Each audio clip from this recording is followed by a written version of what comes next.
இங்கே சங்கீதங்களின் இந்த 102ஆம் அதிகாரத்தில் தலைப்பை நாம் பார்க்கும் பொழுது, துயரப்படுகிறவன் துக்கத்தில் மூழ்கி கர்த்தரிடத்தில் தன் வியாகுலத்தை தெரிவித்து செய்யும் விண்ணப்பம். என்ன தலைப்பு கொடுக்கப்படுகிறது? துயரப்படுகிறவன் துக்கத்தில் இருக்கும் பொழுது யாரை தேடி வரணுமா? கர்த்தரை தேடி வந்து ஜெபிக்கும் பொழுது கர்த்தர் அவர்கள் ஜெபத்தை கேட்கிறவராக இருக்கிறார். வாசிக்கலாம், 16ஆம் வசனத்தை வாசிக்கலாம். சங்கீதம் 102ஆம் அதிகாரம் 16ஆம் வசனத்தை வாசிக்கலாம். திக்கற்றவனுடைய ஜெபத்தை அலட்சியம் பண்ணாமல் அவர்கள் விண்ணப்பத்தை அங்கீகரிப்பார். இன்றைக்கு நாம் பார்க்கலாம், சமுதாயத்திலே பணம் இல்லை என்றால், புகழ் இல்லை என்றால் எல்லாரும் நம்ம என்ன பண்ணுவாங்க? அலட்சியம் பண்ணுவாங்க. ஒரு பழமொழி சொல்லுவாங்க, பணம் பந்தியிலே, குணம் எங்க? குப்பையில.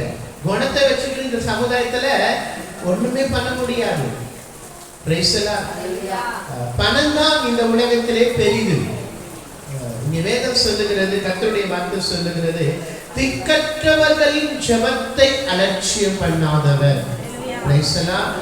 இன்றைக்கு சமுதாயத்திலே, ஜனங்கள் மத்தியிலே, உறவுகள் மத்தியிலே நாம் பார்க்கும் பொழுது, பணம் இல்லை, புகழ் இல்லை, அந்தஸ்து இல்லை என்றால் அவர்கள் என்ன பண்ணுவாங்க? அலட்சியம் பண்ணப்படுவார்கள். அலட்சியம் பண்ணப்படுவார்களா? இல்லாதவங்க போய் எது சொன்னாலும் என்ன ஆகாது? எடுபடாது. நம்ம பேச்சு என்ன பண்ணுவாங்க? எல்லாரும் அலட்சியம் பண்ணுவாங்க. நம் வார்த்தைகளை அலட்சியம் பண்ணுவார்கள். நாம் சொல்லுகிற ஆலோசனையை அவர்கள் அலட்சியம் பண்ணுவார்கள். நம்முடைய சூழ்நிலைகளை போய் சொன்னாலும் அவர்கள் அலட்சியம் பண்ணுவார்கள். நம்முடைய நிலைமையை குறித்து போய் சொன்னாலும் என்ன பண்ணுவாங்க? அலட்சியம் பண்ணுவாங்க.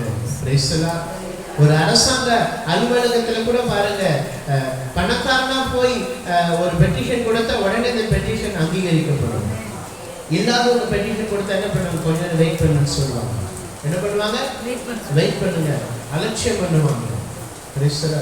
ஆண்டவராகிய இயேசு கிறிஸ்து சொன்னாரு, ஒரு சபையில மினுக்கான வஸ்திரம் தரித்து நல்ல பணக்காரனா வரவனுக்கு முதல்ல இடம் கொடுக்காத, ஏழையா வரவனுக்கு இடம் கொடுக்கும்.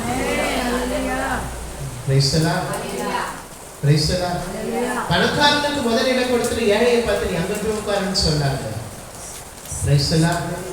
ஏனென்றால் நம் கர்த்தாதி கர்த்தர், நம் தேவாதி தேவன், நம் ஆண்டவராகிய இயேசு கிறிஸ்து நம்மை அலட்சியம் பண்ணாத தேவன். அவர் நம்மை அலட்சியம் பண்ணாததுனால தான் இன்னைக்கு நம்ம ரட்சிக்கப்பட்டு இருக்கிறோம்.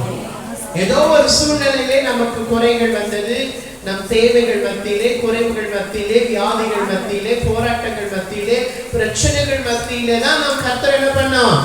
அறிந்து கொண்டோம். அப்ப அவர் நம்ம என்ன பண்ணல? அவரை தேடி வந்த போது அவர் அலட்சியம் பண்ணாரா? அலட்சியம் பண்ணல.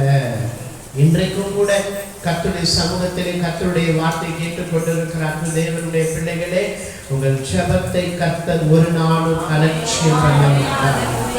உங்கள் விண்ணப்பத்தை அவர் என்ன பண்ணுவாரா? அங்கீகரிப்பார்.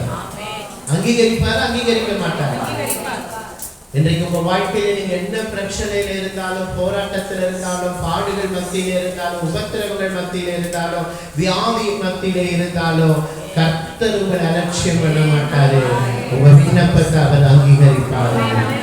உங்க வேண்டுதலை அவர் அங்கீகரிப்பார்.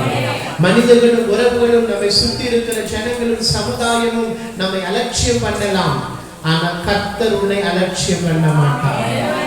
பணம் இருந்தாதான் உறவு, பணம் இருந்தாதான் பிள்ளைங்க, பணம் இருந்தாதான் எல்லாரும் மதிப்பாங்க வாழ்க்கையில. நம்ம அதெல்லாம் பணம், புகழ், பேர் நமக்கு எதுவுமே இல்லைன்னா நம்ம என்ன பண்ணுவாங்க? எல்லாரும் என்ன பண்ணுவாங்க? அலட்சியம் பண்ணுவாங்க. உங்களுக்கு ஒரு சொந்த வீடு இருந்தது, உங்களுக்கு சொத்து இருந்தது, நிலம் இருக்குது, அக்கௌண்ட்ல நிறைய பணம் இருக்குதுன்னா கடைசி நாள் என்ன பண்ணுவாங்க? எல்லாரும் உங்களை என்ன பண்ணுவாங்க? பார்ப்பாங்களா? பார்க்க மாட்டாங்களா? அதெல்லாம் இல்லைன்னா என்ன பண்ணுவாங்க? உங்களை 3 பிள்ளைங்கன்னா 10 நாள் நீ அங்கே இரு, 10 நாள் இங்கே இரு, 10 நாள் அங்கே இரு. என்ன பண்ணுவாங்க? அலட்சியம் பண்ணுவாங்க. ஆனா இன்னைக்கு சமுதாயத்துல சொத்து வீடு இருந்தா கூட என்ன பண்ண குடிக்கிட்டு அலட்சியம் பண்றவங்க எல்லாம் இருக்கிறாங்க. Praise the Lord, praise the Lord. இன்றைக்கு கர்த்தருடைய சமூகத்திலே கர்த்தருடைய வார்த்தை கேட்டுக்கொண்டு இருக்கிற அன்பு தேவ ஜனங்களே, இந்த திக்கற்றவர்களாய் இருந்தாலும், ஒன்றுமில்லாதவர்களாய் இருந்தாலும், ஆசீர்வாதம் இல்லாதவர்களாய் இருந்தாலும், பணம் புகழ் சொந்த வீடு இல்லாமல் இருந்தாலும் கர்த்தர் உங்களை ஒரு நாள் அலட்சியம் பண்ண மாட்டார். உங்கள் ஜெபத்தை எல்லாம் அவர் என்ன பண்றவரு கேட்கிற தேவனாய் இருக்கிறார்.